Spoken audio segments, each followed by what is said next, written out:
Assalamualaikum warahmatullahi wabarakatuh. My name is ZAINUL bin MOHAMAD.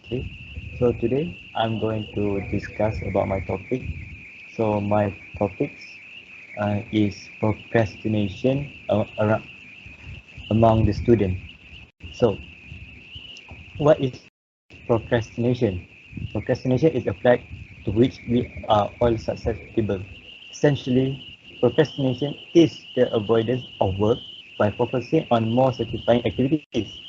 But in reality, procrastination is chemical. That's a sign to why we prefer relaxing activities.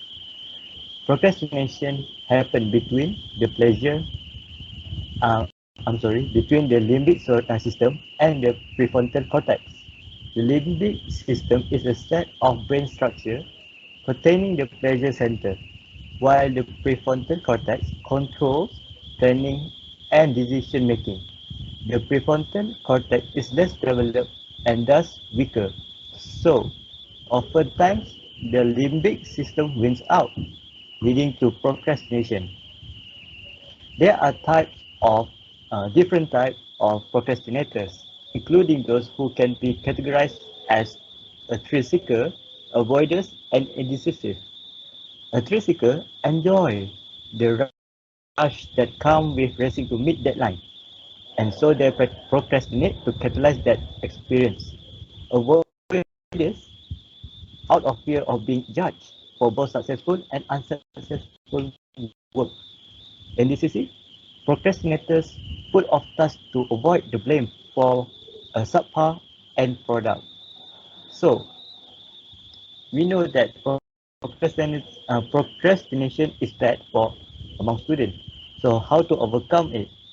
It is difficult, but it's possible. The most effective method is taking preventative measures. Schedule and complete tasks ahead of time. For example, if you are able to work uh, a little bit on a project each night, you will have much less ahead. Much less to do when the the night before deadline rolls out. Don't focus on a perfect finished product, but rather getting a head start. All of the have later can be dedicated to refining the project. So we better get up there and get started. So I think that's all for me. Thanks for listening to my speech. I will pass to another members. Thank you. Alright, Assalamualaikum and hi guys to all my teammates, my friends and also Madam Filza. So my name is Haris Murshidi bin Maisa and you guys can call me Haris.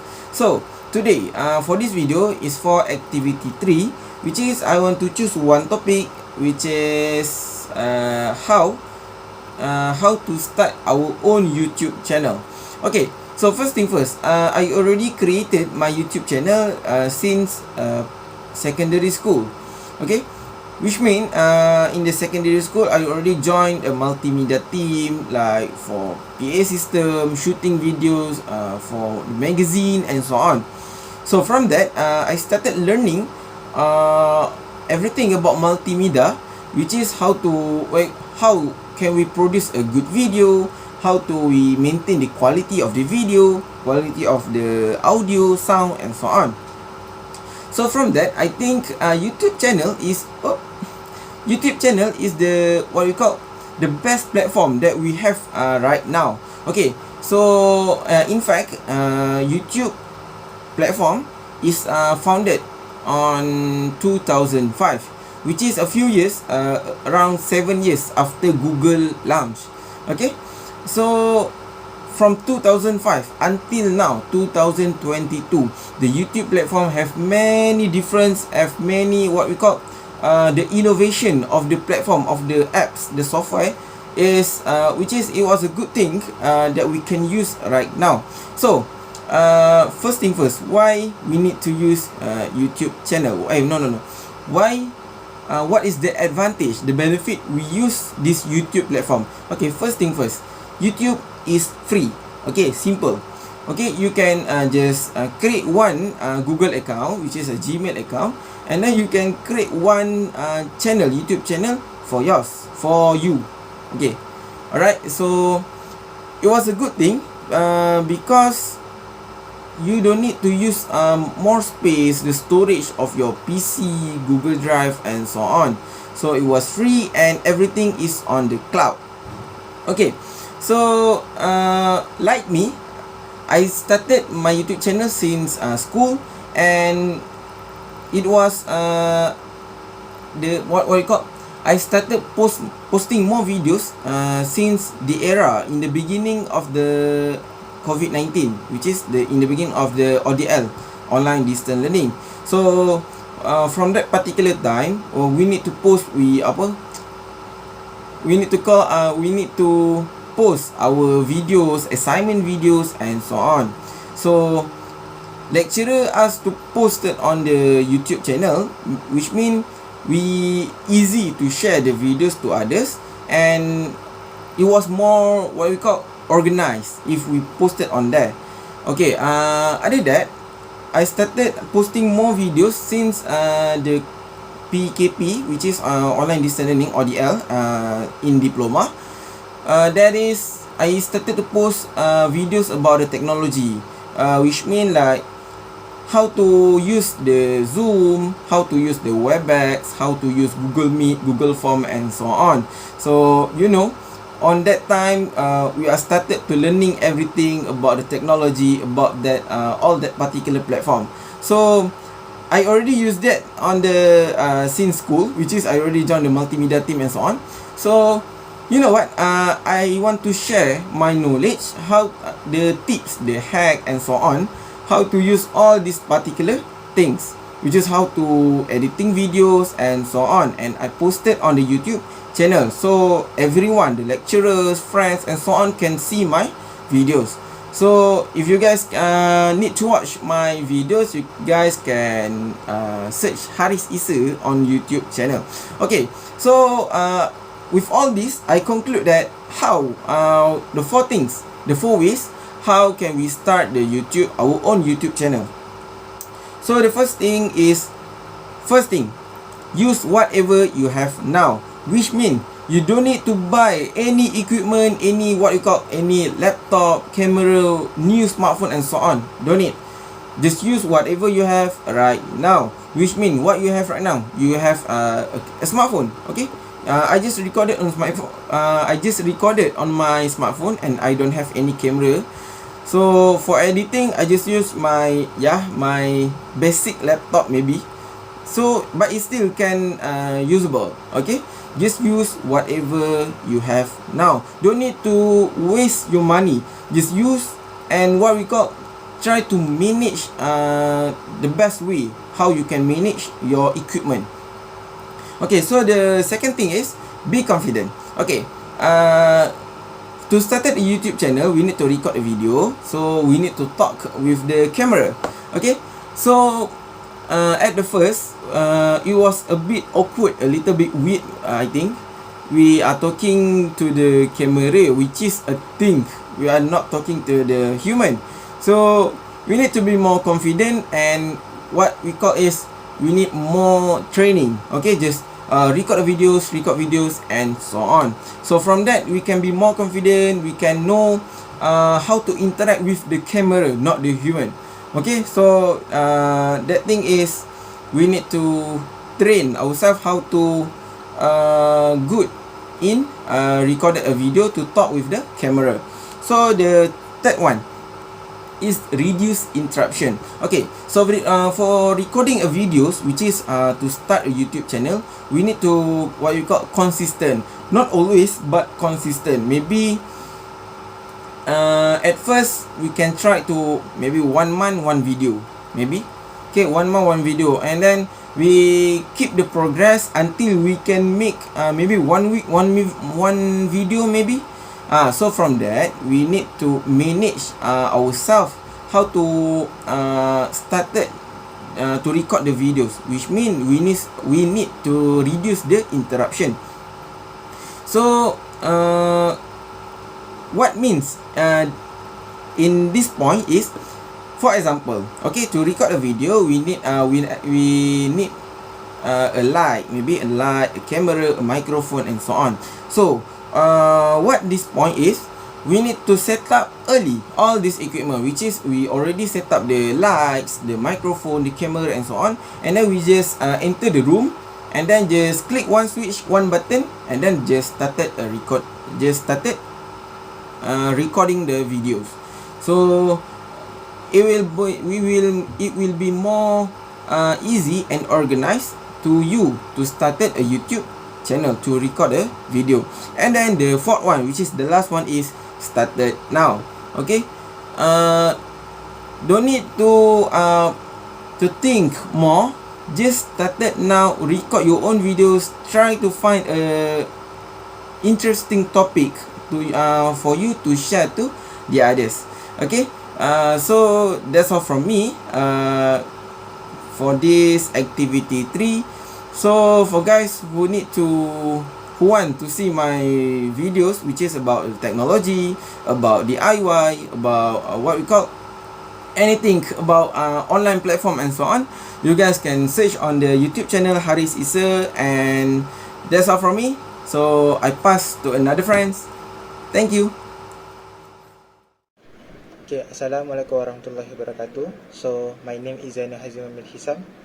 So for this informative speech, I will talk about boys or girls, which are the more lazy.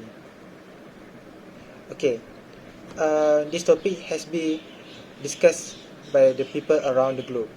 So can we actually take a quick guess which is lazier, boys or the girls? So in my opinion, laziness cannot be pointed to any specific gender. So everyone in the world are meant to support their own gender, and of course me will support the male gender. Okay, it is normal for the boys to call lazy at work, at the home or at the school. So what does the lazy people do? When they got some work, they will simply cuddle under the bed or never try to do any hard work, but still want the best for their work. So it actually depends on the gender itself. So if you observe it, usually the lazy type is depend on the place.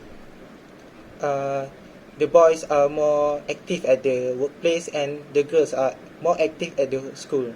So if you see at the workplace, women are tend to be lazier. They like to run to home quickly or early as possible when their work is done. But men tend to do more work and do work overtime more than girls. Despite when we see at school, women tend to be more extra work than boys. We can see that girls are always do their homework or their work so fast and tend to submit it earlier.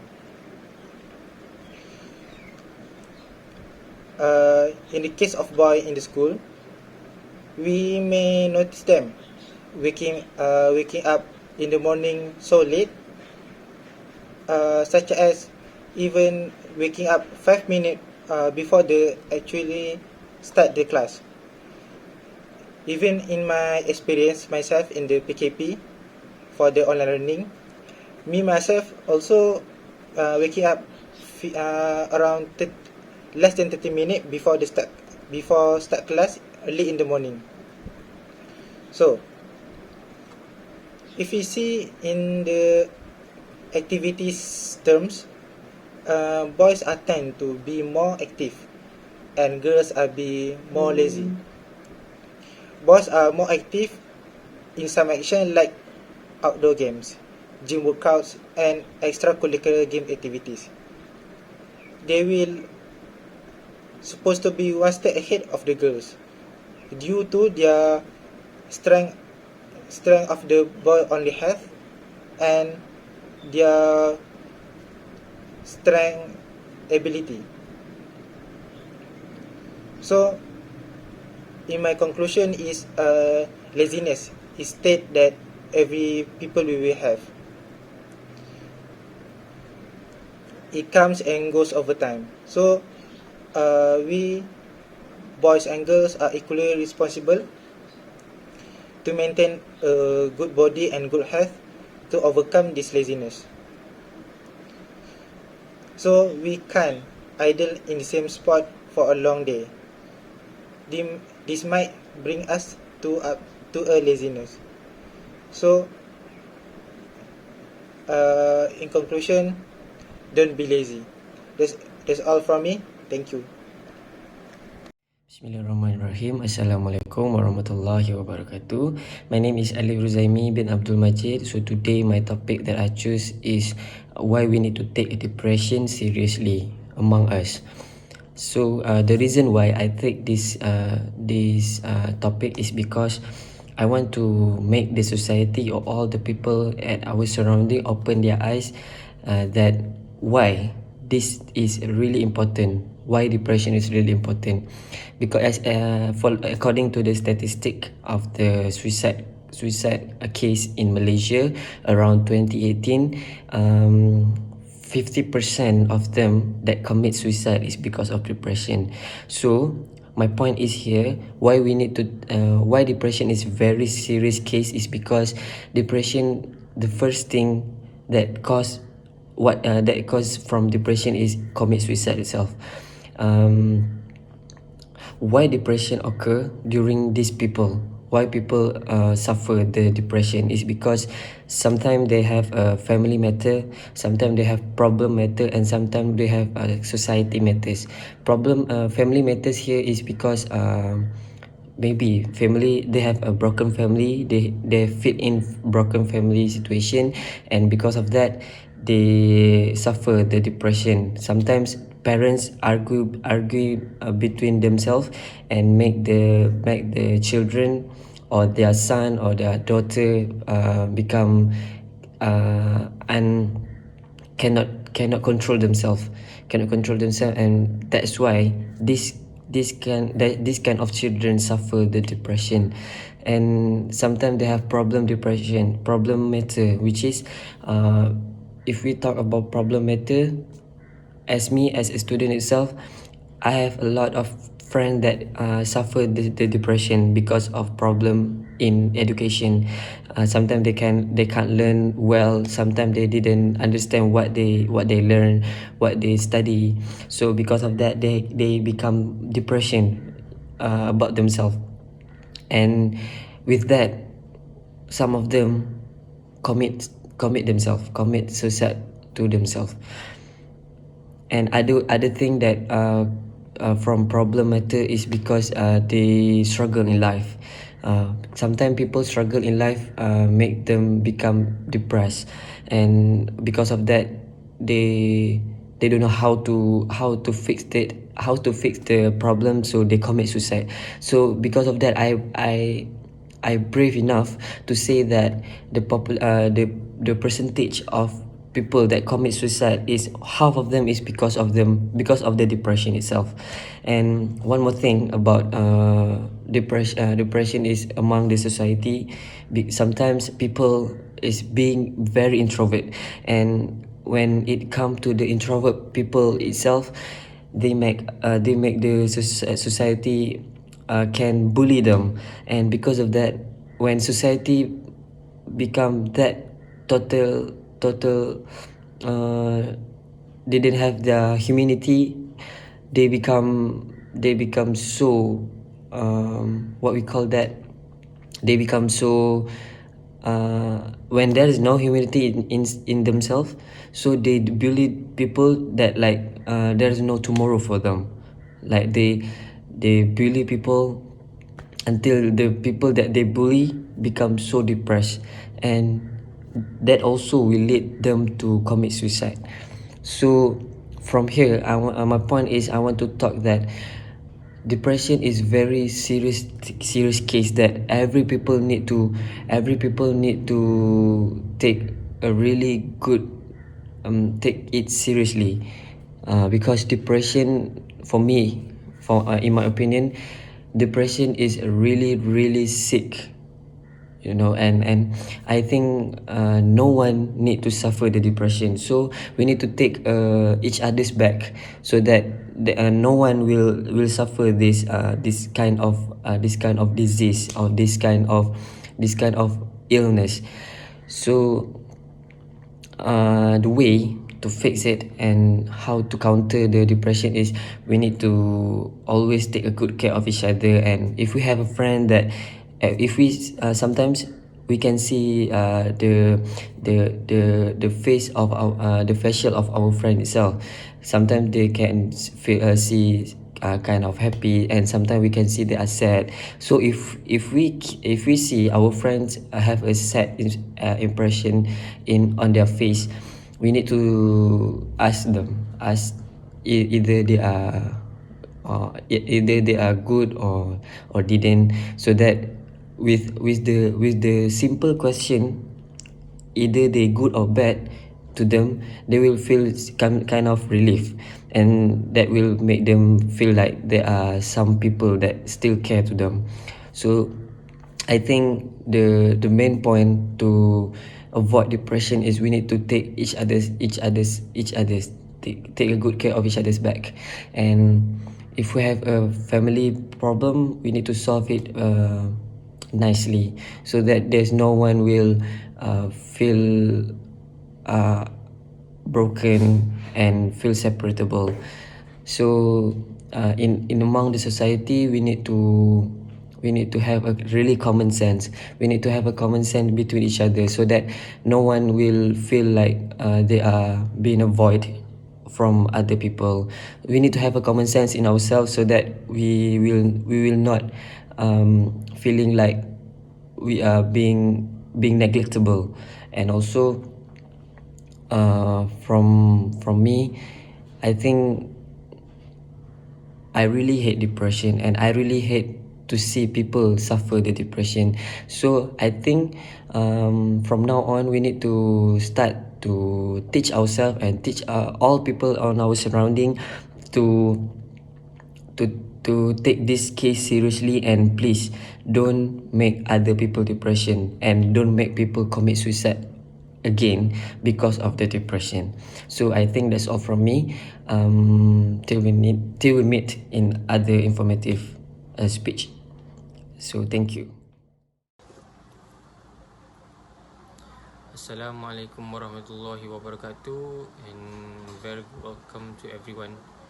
My name is Muhammad Danial HAZIQ bin HARZIEL EFFENDIE, and today I'm going to talk about NFTs. Have you guys heard about NFTs? Well, NFTs is the longer name of NFT is non-fungible token. Well, you can say it's quite similar to cryptocurrency, but cryptocurrency is fungible. So that's the starting point of the difference between cryptocurrency and NFTs. And NFTs has been a mainstream for the past, I think, 2 years, a year ago. So like it's a new thing compared to cryptocurrency. So like it's a thing where you can gain some digital money. I can say it's digital money, but like you can gain profit by, yeah, you can gain profit. So how do we understand about okay, what do we want to know about NFTs? Okay, NFTs, there's a creator that create an digital art, such as an picture of a monkey holding a rifle. Let's say it's a bit 18 plus, but so I can say a buyer want to claim that art. I'm not sure that's the right term, but like I want that art, that monkey holding a rifle. So I pay the creator, and then the digital art will have my name below it. Means like I own that digital art, but the art doesn't belong to me. The art is still at the creator. It's just that I own that art, and I'm think that people thinking that it will resell and become even higher. And the trend I can the value of each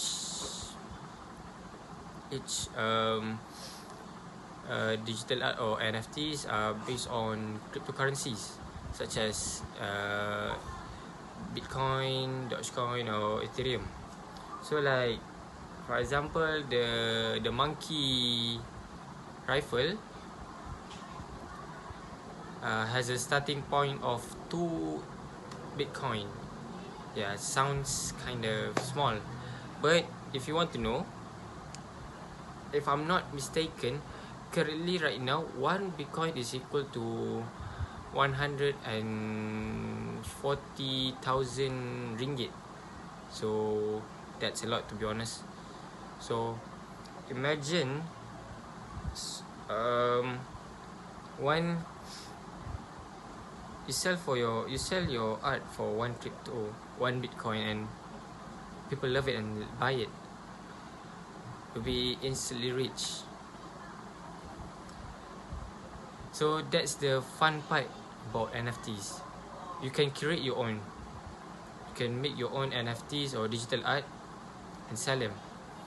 So you might find it a little bit difficult, like how do people make the arts, like how to do it, how to make it. And no, it's just a simple art. You can either do it 3D, movable, 2D, pixel. It's up to you. It's up to your creativity. Just make sure it's a digital art, so people can claim it as theirs, but the art is still yours. So when you create it, I think you can use a lot of type of source or apps to do your art. So when you create one, you try and sell it. Don't take NFTs as a short term play. You take it as a long game. You make a lot of art, and you put low prices of crypto at your digital art. I don't care, 0.005 Bitcoin on your banana pixel. It's okay, it's still money and it counts. It's the effort that counts and the passion. So besides that, I do feel like NFTs can be the next big thing. You know, like, okay, currently right now, everybody around the world knows about NFTs, but personally, based on my opinion, I think that people in Malaysia doesn't know about it that much. But I just watch like YouTubers talking about NFTs, like them owning them, which I assume that when the time comes, in the near future, when they resell it, it is gonna be a lot higher than what you pay. For example, when I buy the football 3D art for 1 Ethereum, and for the next 2 years, when I'm trying to resell it, people want it for 4 Ethereum. So that's a huge profit for me. I think that's the best part of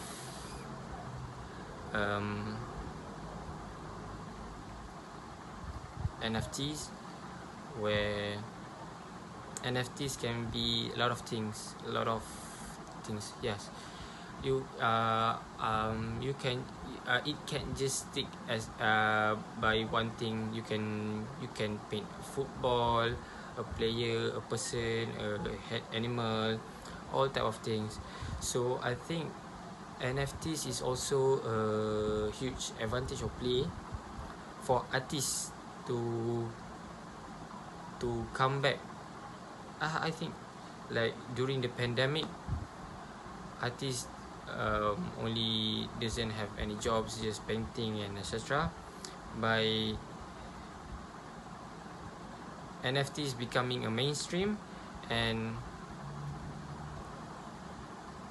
artists can start doing their own digital art, I think that's a huge bonus or income for them during this kind of era. So I'm not pretty sure in the next 10 years that NFTs is still going to be a thing. You can take as example as cryptocurrency. Like 10 years ago it's not a thing, but suddenly 8 years after it's a huge thing, and then now it's flop. So let's hope and see that NFTs is gonna be a big thing, a mainstream, that people will use it for their transition and become